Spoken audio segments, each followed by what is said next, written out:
thank you everyone for being part of this session. Thank you for coming in today. I hope you enjoyed the innovation exercise. What I would like to do is just offer a sort of quick recap of what Devavrat and Paul have already shared with us. Clearly, it's a very fast evolving landscape. We don't really know what we can do with AI, where we can go with it, how we can utilize it to the best of its abilities. And so what we're posed with is a question of how can we educate ourselves, how can we educate our companies, how can we educate our leaders, whether they're in the public sector or the private sector, in how to make the most of it. And then in addition to that, there's other aspects of it which we need to consider, which is your application, your utility for AI and all of these new technologies is not going to be the same based on, you could be in Silicon Valley, it's going to be different when you're in the Silicon Oasis, in the UAE, for example. So we really need to take that into consideration as we go along. We need to understand that the usability of all of this is different from the scale and size of different users. And on that note, what I would like to do is ask each of the panelists, our great panelists today, to take a minute to introduce themselves. I've just realized that I've not introduced myself. So my name is Daniel Abdul Khalik. I am the Director of Innovation at E&D Enterprise. The space we're sitting in here, this wonderful space, is under my great team. So I'd like to thank them in advance for organizing everything that you've experienced today. And then Kamran, if you'd like to start. Thanks, Daniel. Kamran Hassan. I'm responsible for AI and smart data business, part of E&D Enterprise. We are on a mission to industrialize AI for our B2B customers. Been in the market for the last almost 2 years, and great stories to tell here as part of this conversation. Thank you. Devavrat, and I guess I already bored you enough.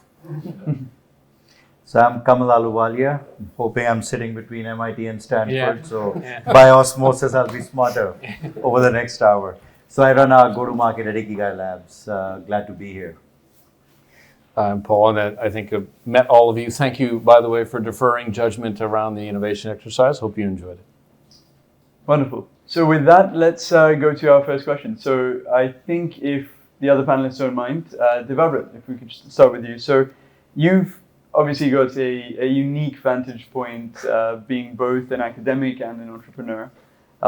So from that perspective, what are the primary considerations you've encountered in helping organizations sort of reach scale with AI and going global in that space? Absolutely. So I think it's a fantastic question. And also this similar question that came up as Paul was doing innovation exercise implicitly. So the whole purpose of innovation exercise was to ask us collectively that where do we think AI can help? Now, as we think about it, at times our everybody's biases do play a role depending on what we have learned and what we have heard. And as academic, again, I feel that education is important. So this is a great time and opportunity for every enterprise to both invest and be aware of what education in AI can bring to their organization. For example, if everybody knew that there's no reason to be fearful about AI, I think a lot of anxiety will go away. Two is, everybody knows that, hey, here is what AI can do, and a lot of things that are mythical about it will disappear instantly. So Skynet isn't real. We're going to be fine then. Absolutely. Okay, it's good to know. My hope, by the way, is that there is no AI bot that will be replacing me before I retire. But jokes You've apart, done the risk assessment. That's correct. Yeah. Exactly. So, but coming back to the topic at hand, I think we really need to pay attention, not to explain everybody what is the math behind it, or what is the coding behind it, or what is the technology in a detail behind it, so that people become themselves the builder of AI. But I think understanding from the perspective is very helpful. I like to use this analogy all the time. It's like I was speaking with one of the gentlemen just between transition from there to here, who's standing there. he has a son who is a really, really bright one. And I'm hoping that sort of my daughter, who is 8 years old as well, she's going to sort of learn a little bit of math. So at 6, when she was, I tried to teach her all sorts of numbers, addition, subtraction, all of that is great. Multiplication worked out. Then went to sort of quickly to long form division and hoping that she would do 27 divided by 9. Okay. Well, that didn't work that well. But what did work in the process is that she knew that if she had 27 cookies and there were 9 kids at her home, she would know that she will have to go to an iPad, do 27 divided by 9, and 3 is the number of cookies that she has to give to every child. That means it's about understanding what these things can or cannot do, and I think we need to educate everybody around that. So a follow-on to that, keeping that analogy, would you say that, or how old would you say that AI is right now, from the perspective of a human intelligence? Is it more intelligent than a 5-year-old, or where are we at this point? I think it's a different intelligence, I would say. For example, machines do remember things really, really well. Okay, they can actually process amount of information at scale really, really well. But you see, not everything that humans do is entirely captured by logical system of deduction. See, everything machines do at the end of the day is complete in the logical system of deduction. It's a Turing machine at the end of the day. And as we know since 1930s that logical systems are incomplete.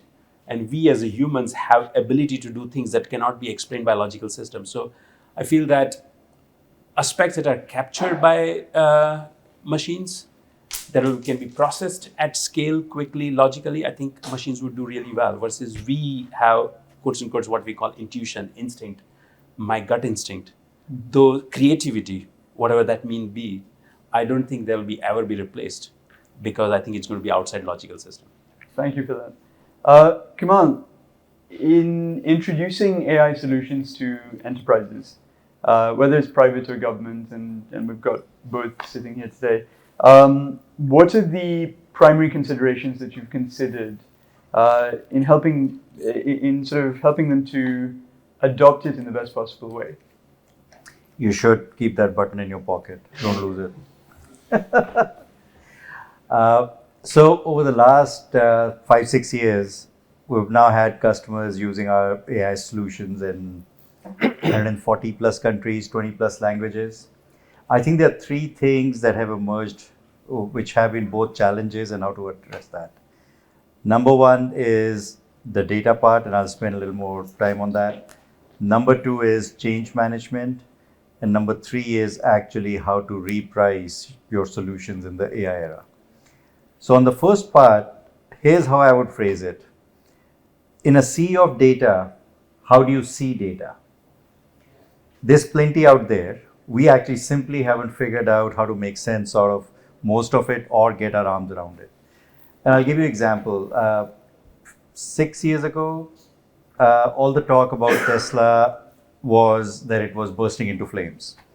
It would magically just run across red lights and run over people and all that stuff. Now, a lot of criticism happened. Same thing that's happening about AI. It was same thing about Tesla's autonomous cars. But here's the perspective on where they were going. Each of us in our lifetimes, from the time that we get our driver license, will drive about 1.5 million miles in our lifetime. And yet we all think we are expert drivers by the time we are 23, 21, 25, somewhere in there, right? 1.5 million. If you're a professional driver, you'll drive about 8 million miles in your lifetime. And if all you do from the time that you get a driver license, you get up, drive all day, go to sleep, get up, drive all day, go to sleep, you'll drive about 16 million miles. So somewhere in there is the spectrum of what you can learn about driving, all the different roads, conditions, all that. As of a year or 2 years ago, Tesla had driven about 30 to 40 billion miles in every part of the world. So their learning is coming from there. And if you have a Tesla, how many of you have a Tesla? All of you should have a Tesla. But see, that's the difference between us thinking that there's nothing more to learn about driving and what Tesla's computers are learning about driving. And it's all making sense out of all that, road conditions, signs, all of that. So in a sea of data, how do you see data? And the second part is, and he touched upon change management, so I'll get to the pricing part next. AI is very much dependent on data. So to see which vendors or companies are moving forward, if they are charging you for data, you know they don't understand AI because they are slowing down that. If they're charging for their solutions per seat and machine learning works on essentially as many people touching your application as possible, you're slowing down the adoption and the machine learning. So that's the mindset that what do you want to establish your value for? And increasingly what you'll see is more about outcomes, less about infrastructure, plumbing, actions. And that also, it requires rethinking. How do I charge? And by the way, at every stage, you will make more money. Like value creation in the AI era is going to be exponentially more. But we have to rethink. And the last one is change management. And I'll iterate what he said. You have to remove the fear of failure. Take chances, roll the dice, make your team feel empowered. Go like all the things, maybe we should all go try all those things that everybody came up with. Some will work, some won't work. What difference does it make? We'll be in a better place. So I'll pause there. I'll add more questions, but those are the three things that have come up often. No, thank you very much for that. So moving on to Kamran, we talked about sort of the global focus and then an inroad into what it means for companies and enterprises. But then let's start focusing in on the region. So in the Middle East, we have a distinct set of needs. We can't simply just copy paste whatever is in the US or in Europe and just expect it to work. So how important is it to have the right sort of integration into the ecosystem, and what sort of insights can you share into how companies have transformed in the region with the usage of AI, or what can they transform into with the usage of AI? Oh, thanks, Daniel, and thank you very much, gentlemen. I think I would like to further build on top of it with some salt and pepper of this region, because that is really much required, as you have mentioned.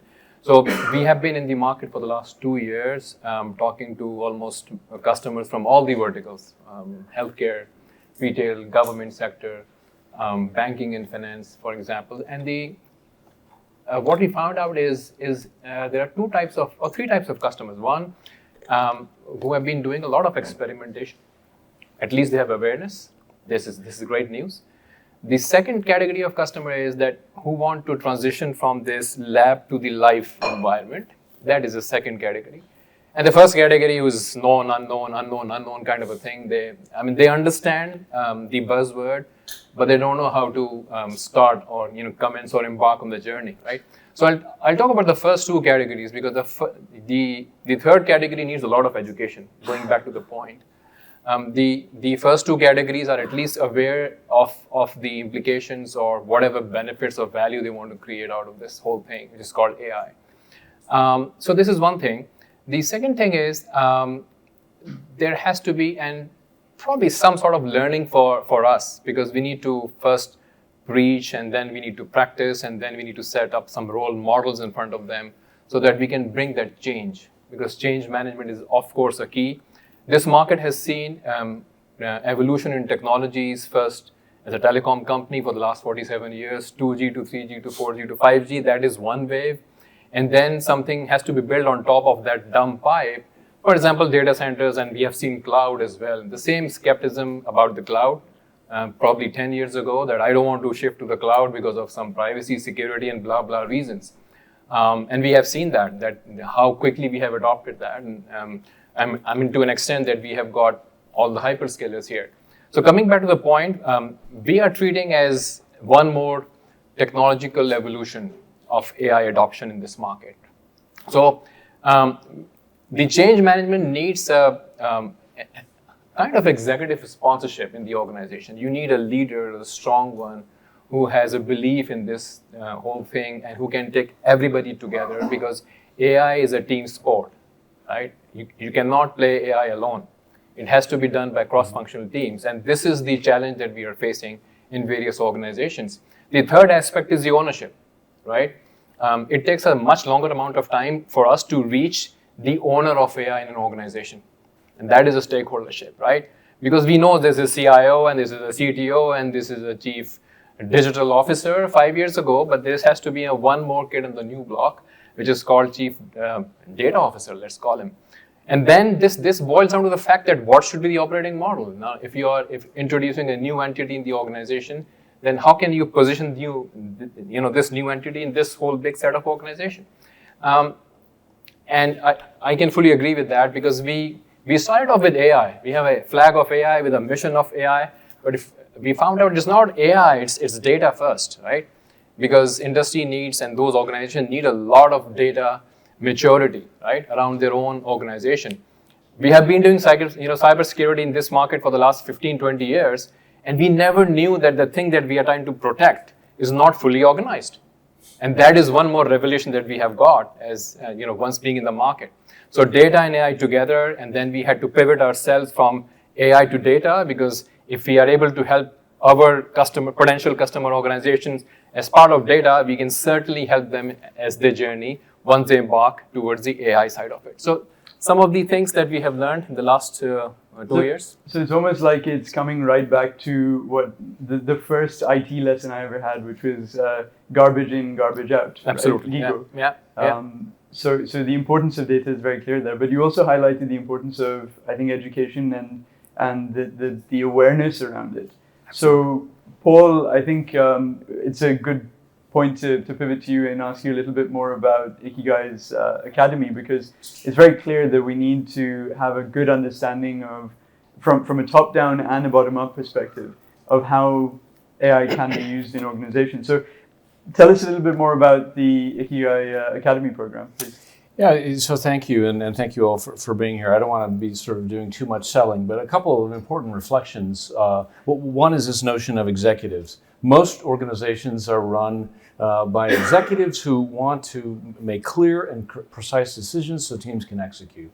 And I think the opportunity to educate executives who may be a little bit nervous about taking a risk is really important. So we're thinking about how do we address that layer. I think the second is, what about the teams associated with building these apps or trying to do something? And I think, putting on the design thinking hat, one of the things that occurs to me, a huge opportunity, is to de-risk these things. How can you start to use design thinking so organizations take small bite-sized pieces rather than trying to restructure their entire data lake so that it'll be AI compatible, right? So thinking about taking small bite-sized risks or experiments so you can experiment and learn. And then I think one of the things we're really excited about is building education for those who might be using the platform, whether it's Ikigai or other platforms that may be out there. Thinking about the technology, enabling that technology to be successful so when the pilot happens, things work well. Mm-hmm. That's very useful. Thank you so much for that. Now, the remaining questions I had sort of planned to ask individually of you, but I think it'll be more interesting if we actually have a bit of crosstalk and bounce a few ideas off each other. So here's an open question. There's definitely a perception gap between the potential of AI and its reality or the tangible sort of effects that it can have. So, AI, as we were having a discussion in the innovation exercise, in theory could do everything and nothing. So where does the reality lie, and how can organizations bridge this gap and harness AI efficiently? So whichever one of you wants to go first, please just jump in. Go for it. Yeah. So, reality of AI is this. It seems like it all happened in December when ChatGPT happened. But it was one of those things where it was happening gradually and then suddenly. Mm-hmm. So, and that's what's coming up, that all these things had been worked on until it got to the point where it became usable. Mm-hmm. I think there's enough happening that we have not been aware of it or paying attention to it. Like most of the aeroplanes have been pretty much been on autopilot. Okay. Now, everybody's scared about the autonomous trucks, But here's the reason why they're going to come in very quickly. The cost of the pilot in a plane is about 3 to 5% for every flight. So having that person there is okay. Not because it makes people feel comfortable that there is someone paying attention to the plane. The cost of the truck driver inside the truck is about 40%. And there aren't enough truck drivers. And look at all the stuff that we keep buying that requires more trucks to be on the road. So that scarcity will require AI to come sooner to roads than we want to or are ready for, all that stuff. So there, in every walk, whether it's healthcare, education, all that stuff, you'll see where the necessity will bring AI in faster. And really, it is not about technology. Most of the things are in fairly sophisticated advanced stage. We just need to start to prepare ourselves, because here's the other reality check. It's not about AI, it's really about change management. What is slowing down adoption or bringing more stuff into the enterprises is the fear that people have that is coming in to replace me. And I'm telling you, it's not replacing any of us, but all of our jobs will change. So get ready for the new job and ride that versus drowning in it. So it's a lot about is managing the trust in the technology, right? As I jokingly mentioned earlier, Skynet and all of these different movies that talk about AI, where we're taught to fear them. So clearly that's something that we need to address. But it also seems like the decision making is being driven by leaders from a very reactive perspective. Yes. Which is, this is the trending topic, and therefore we need to take a greater interest in it. Whereas it can easily be positioned from the perspective of, this is an economic need, right? It's an economic need. It'll make your business more efficient. It'll help you achieve more of your goals. It's just a case of educating people along those lines. Is that broadly along the right line? I think that's, so events like this create awareness. The art of the possible we heard earlier in the innovation exercise, and I think then how might that happen, right? And I think that's where organizations have to take some risk and experiment. And it's all about education rather than react. My board says I need something in AI, so let's do something. How might you be more proactive, learning, experimenting, understanding what's happening, understanding what your competitors and your collaborators are doing, and then trying to execute on that. So from a learning perspective, I think there's an enormous opportunity just to build awareness, right? And then try to create opportunities for tool learning and for education along those lines. So in your collective experience, have you seen leaders who have demonstrated this in a particularly positive way, that they've started embracing AI in a really sort of aggressive manner, or is that still yet to be seen? You don't need to take any names, but... No, it's all over the place. Take Netflix. Reed Hastings actually destroyed his existing very good business to go down the streaming path, and that is all actually AI-driven solution set, right? And everybody else could have done it. It's not like he invented streaming, but he knew where he wanted the market to be. The second one is clearly Tesla. It's not like Elon Musk knew how only he knew. Toyota could have done it. Toyota did not let go of the gas cars, so they ended up with hybrid. Priuses are all over the place. Their market valuation not there. Volkswagen, everybody in Germany, all car makers poo-poo Tesla. But look at the value creation. So it's the wherewithal and the confidence that I'll seize it. And I think, if we talk about this part of the world, we have a ministry of AI, right? It's a great step from the government sector, right? To have an individual in his office, being part of the entire government, responsible for AI and other affairs of digital sectors, right? And this is the great leadership sign.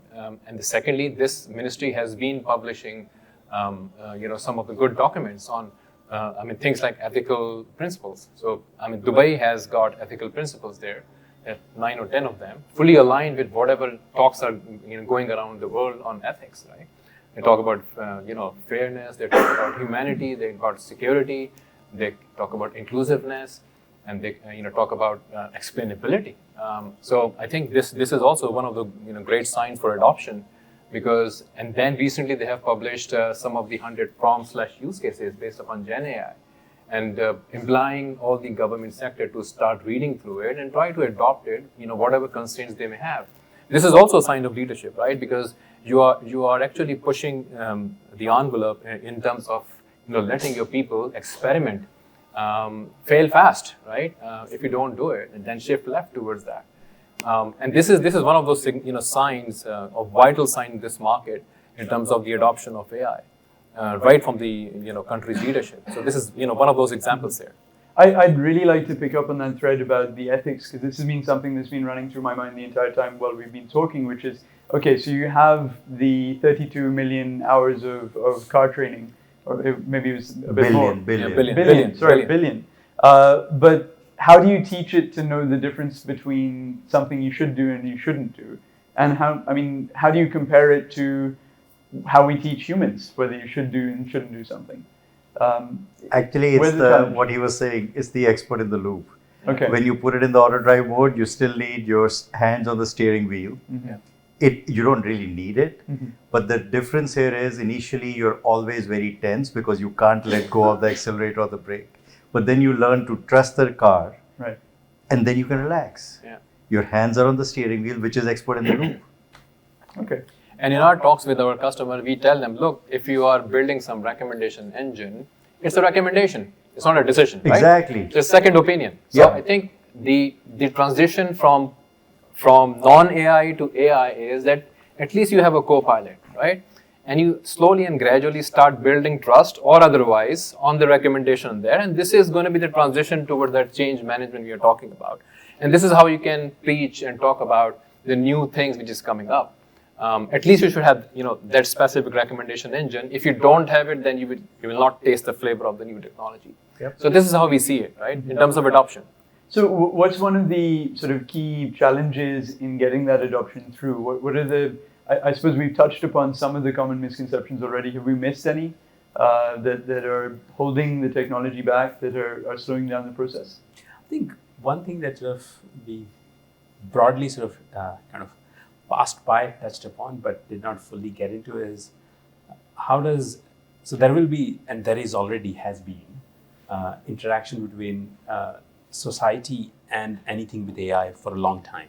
And it's going to become more and more, whether it's within organizations or for your AI solutions, customers interacting with it. And we need a better way to think about sort of what are the principles around that. And those principles around there can't be classical law style things where everything works for everything. It has to be contextualized. I mean, I think one of the exciting things that I see, for example, as a lawyer, if I'm a lawyer, unfortunately I'm not, but if I were, is that how do we think about next generation personalized law design? And I think that sort of transcends across everything, goes back to what Kamal was saying, is how do we design sort of contracts between sort of the two organizations around AI, because if you have built this AI solution for an organization, there is some liability you have to share, and the question is how does it become it's my versus yours versus let's do it together. Mm-hmm. So I think those are challenges. Definitely we don't know the solution, but I think many of you would know how to solve it. Are there any specific industries you feel are not adopting AI? I mean, I think across the board, it seems like it's happening pretty widely. Are there any specific industries you are aware of where you're thinking, oh my God, why are they not doing this? Or is it broadly accepted in that sense? Lawyers. other than lawyers. Yeah. I think it comes down to the leader versus the industry. Yeah. Okay. 6 years ago, our first big deal was with Vale, which is the fourth largest mining company out of Brazil. Mm-hmm. 70,000 people, half of them don't even have a Vale ID because they're working on mines, right? So stuff like that. But the leadership was very interested in leaning in and bringing in an AI-powered solution for their hiring and internal mobility. And I'm telling you, I would never go and start that early in a mining industry or go and find a customer in Brazil. But they were ready. We didn't have to coax it. I mean, they had come to Berkeley for an innovation session and they said, this is interesting. Okay. So it goes back to the leadership. I just want to pick up on that. And when we talk to CXO level, I think AI transition or transformation or change management is one of those unique areas in which CXOs can really make a difference, right? they are mandated to bring everybody together in the organization and make it work, right? This is all about their job, their primary objective. And AI is really a cross-functional aspect, right? You bring the subject matter experts or experts in the loop, right? It could be an operational guy. If you talk about aviation, you need somebody from that domain of aviation who understands the aviation industry, right? And then you club those guys as with data scientists, because they bring in that data analysis kind of a thing, and you make those cross-functional team. And not only that, you also club the IT guys over there, because they need to provide that utility computing that we were talking about. So for any CXO, this is an ideal opportunity to bring everybody together and make it happen, fail fast kind of a thing. And this is what we have been, talking to various CXOs these days. Look, cross-functional team, it's co-creation. It's not only cross-functional, but it's also co-creation. You create the whole thing so that it should not be dead on arrival. I mean, gone were the days when you pick up the requirements, go back your home or dungeon or basement, and do some code, and here it is. No, it is against my expectations. Now you need to co-create that, because that cross-functional team, let's sit together and talk about all these things similar to what you have done just now. Or what are those areas do you think in your business would need attention of the AI? So that is co-creation, right? So, and this is one of those aspects that could bring the attention of those leadership aspects, because it has to be from top to down. It has to be like that. Mandates, KPIs, how can you transition into models and then the application? Because model is not what we need, it's the application and adoption what we need. Wonderful. Thank you so much for that. I'm going to give you all one buffer question to think about this, but I'd like to ask a question towards the end, which is, if you could put in as few words as possible the one thing you want AI to solve. So you can have a think about that while I ask the next question. But essentially something that's in your life that you think AI can solve, hasn't solved yet, in so 3 or 4 words. Final sort of big question is, having considered the sort of similarities and differences between the different challenges that are faced on a global and regionalized basis, what do you think will be the priority in the Middle East, North Africa, from the perspective of Jan Enterprise, from the perspective of Ikigai's Academy? Where do you think the priorities will lie, and where does the local flavor come in? Start with you. Local flavor, yeah. Local flavor. So your part one of your question, right? So I would hedge my bets on healthcare, right? It needs a lot of attention. It's all about human lives. We have learned a lot in COVID. So I would expect AI to do revolution in healthcare, right? In all the aspects, whether it's a disease or discovery of medicines, or is the early detection of something coming up, could be any pandemic. So I'm expecting healthcare professionals and data scientists to work together, co-creation and cross-functional guys to build something which is phenomenal and we could impact the life of masses across the globe, right? Across the planet. That is one thing. The second thing is the local flavor with regard to what is our strategy. I think in the beginning we have said that we are on a mission, and we love that. How to industrialize that, right? How to scale it, because more and more organizations are suffering because they cannot scale it, right? They don't know what should be the next step around that. And some of the organizations, they don't know what is the real problem that could be addressable by machine learning or AI, whatever the other techniques are. So they need a lot of hand-holding, and I think that's why we need to practice what we are preaching. But I think our preaching is more important for us, and that's the mission that we are talking about. Okay, wonderful. So same question for, I guess, Paul, Devavrat, Kamal. Who wants to global flavor? Global flavor. Global flavor. Aki, let's talk about the region itself. Mm-hmm. Why so many of us are here. Couple of things. Why we are investing so much in our academy. This panel is what is wrong with the workforce, mostly male dominated. Yeah. All the past technology jumps, they've all been brilliant, cloud, internet, everything has been fantastic. All the wealth creation has gone to men by and large, majority, if not 95, 80%. If we are not careful, it'll be the same thing with AI. Why we are investing so much is we want that knowledge to be in the hands of more people. Now, this room is actually fairly diverse. So kudos here. But that's the part here and the rest of the global workforce. We have to make sure that everybody gets the benefit and be part of the AI wave. There will be a lot of opportunities. All of our jobs are going to change. If we are not able to actually have the knowledge and wherewithal, we'll actually become more worse than where we are now. And our little company, while in theory we don't have the resources, we think this is the best time to make sure that what these two gentlemen bring in, we do such a great job that AI, the education in AI should not be limited to the few elite who got lucky. That's essentially what we're solving for. Wonderful. And then going back to the final question for each of you, the one thing in your life that you want AI to solve. Something small, specific, irritating. Well, small, specific, irritating. I'll start on that. Yep. I'm pretty sure all of you work very hard. So many days you stay up at late at night, and then you end up eating things that you don't like. And then so you're sort of doing calculation. How many calories did I eat? It will be nice. Now everything, all those pieces are there. It will be nice to sort of maybe use a bunch of pieces together. Maybe sort of come and take a class on Ikigai Academy and figure out a few pieces together and make an app so that I can keep track of my calories without actually keeping track of it. Okay. Second opinion. I have a guitar now sitting next to my desk, and it's been sitting there for 6 weeks.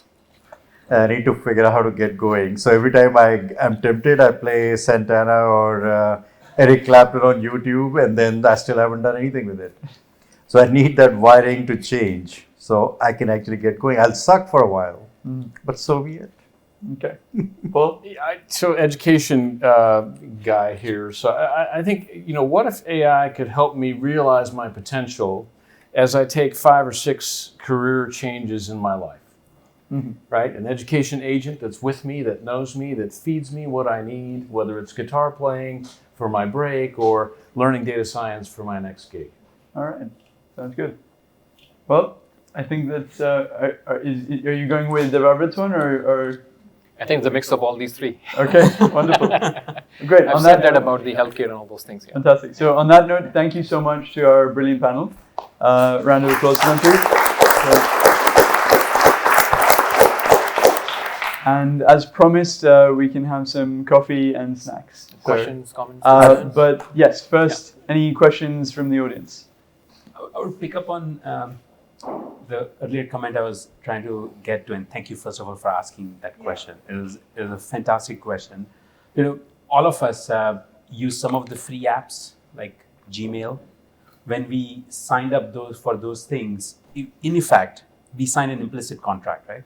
An implicit contract says that I get to use your app for free. You got to use my data for free.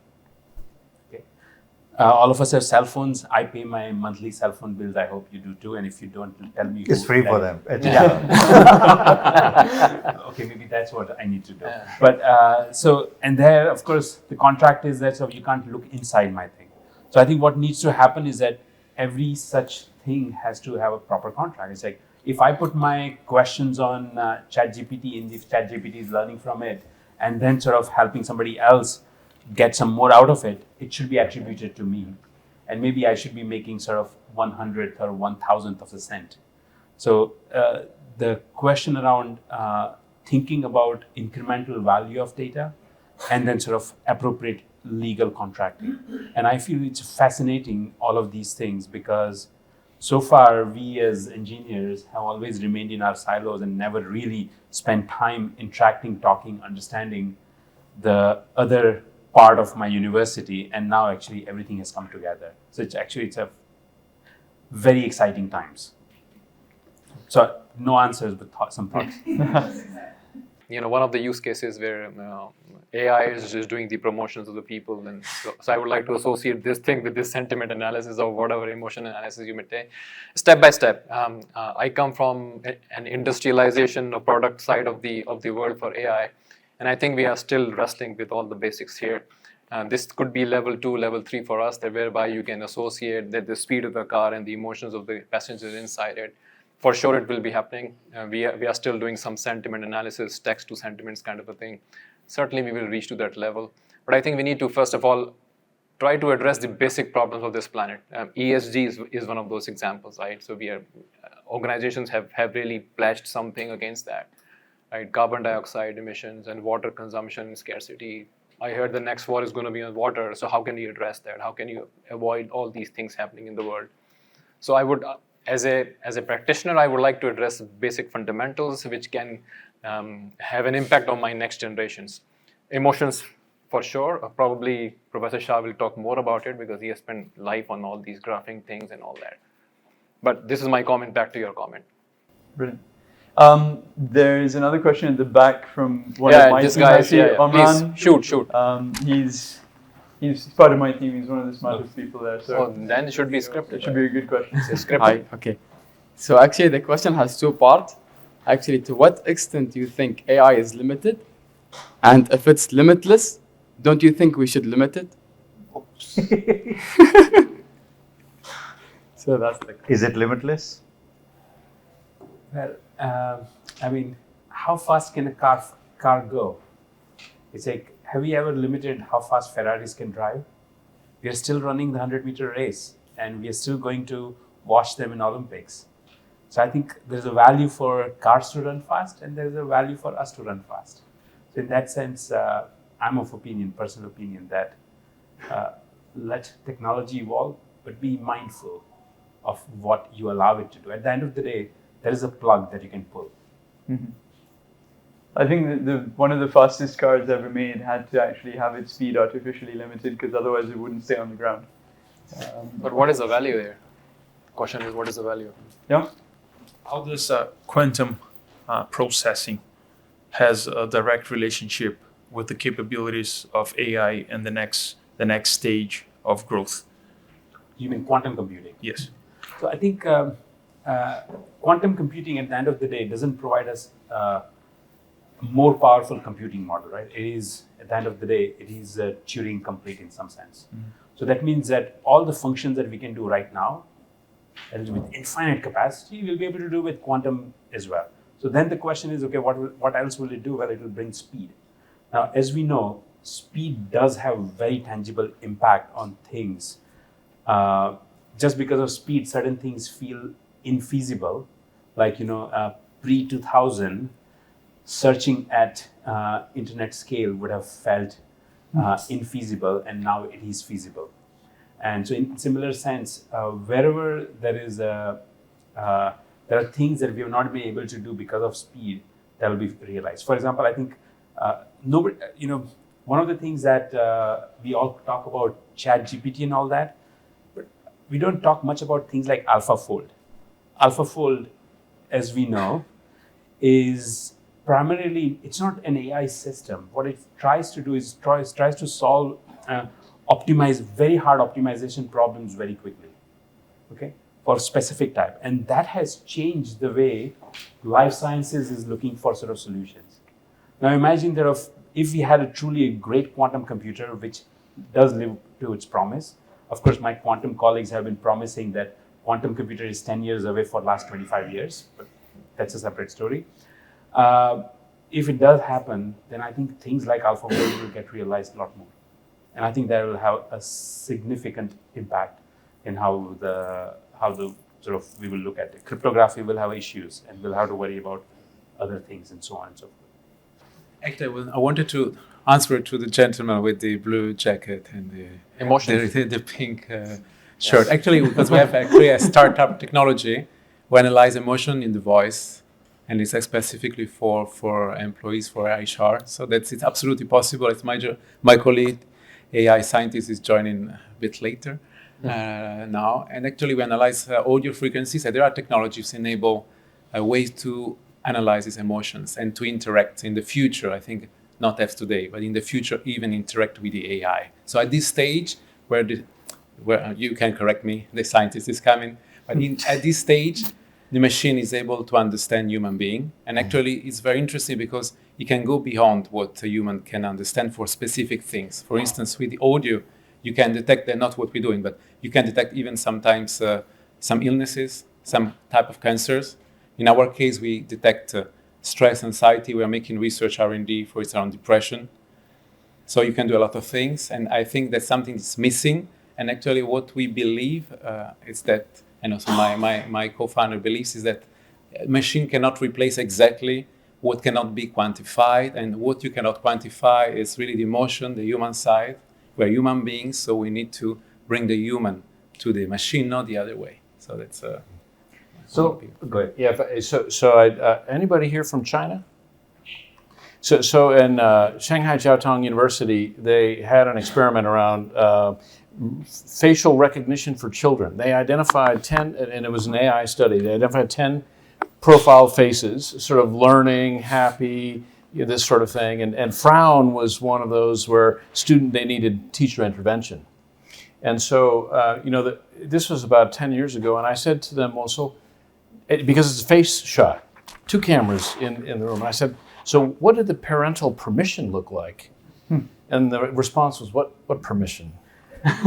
So then I thought to myself, well, we probably could come and do some really interesting learning opportunities. I think from a learning perspective, there's an amazing opportunity to sort of think about how to implement technology to do that. And also, how many of you have like a watch sensor, Fitbit? I mean, from an emotion, you can measure and see if my heart rate's going up, then I probably want to, I flew to the Kingdom of Saudi Arabia and was in one of the rare storms, and the plane dropped, and I looked at I went from 60 to 120. And it was like, wow. There are lots of ways to leverage the technology that already exists to start to address what I'll call socio-emotional opportunities. So I'll share something interesting. I had a BMW earlier, and not that I was driving too fast, but the sound of that engine is fantastic, right? When it revs up, and you get to about 70, especially when you have the pedal pressed, and after about 70, 80, you start to feel this rumbling inside your stomach, and you know it's time to slow down, right? Enough is enough. And when I got my Tesla, it doesn't make any noise. There is no going through. And suddenly you were at 90, 100, 110 because that sensation wasn't there to tell me to let up. So it works both ways. Like some of the stuff around us that we're used to will put the limits on what the car can do or the machine can do. But one by one, we'll adjust to the new reality as well. And actually at your booth at GTEx, there is now this auto flight. Yep. Yep. That thing is coming. Yeah. EV helicopter, it'll be fantastic. Yeah. Thank you for this opportunity. As we've seen, most of the humans are fascinated about success. But my question is not about prediction, but will we see commercialization of an AI that is focused on failure rather than success? So I'll give you a different input. You can. But we all use Google search, right? The whole psyche of that algorithm is this, that the first 5, 6 results on the first page are exactly what you're looking for. Because we can all agree on that, yeah, this search result is exactly what you were looking for. Now you go to page 10 of any search result, there may be stuff that's relevant to that, but may not be. It's just that the Google algorithms didn't know whether this thing was relevant for your search or not. So none of us can agree on which is the worst page that Google has surfaced, right? So the good, it's easier to agree on. Bad, it's very difficult to focus on. And even the whole Facebook paradigm is $1 trillion business was all they did have a thumbs down. But the emotional thing was the thumbs up was a better way to drive engagement. You go down the thumbs down thing, it gets too negative. So AI can do that. I don't think it's the most enjoyable experience to keep finding the what's bad about certain situations. There is no end to it. So just a side view. excellent point. In an adversarial situation, I want my AI to fail you. And I think that would be, AI would find sort of its applications in adversarial situations too.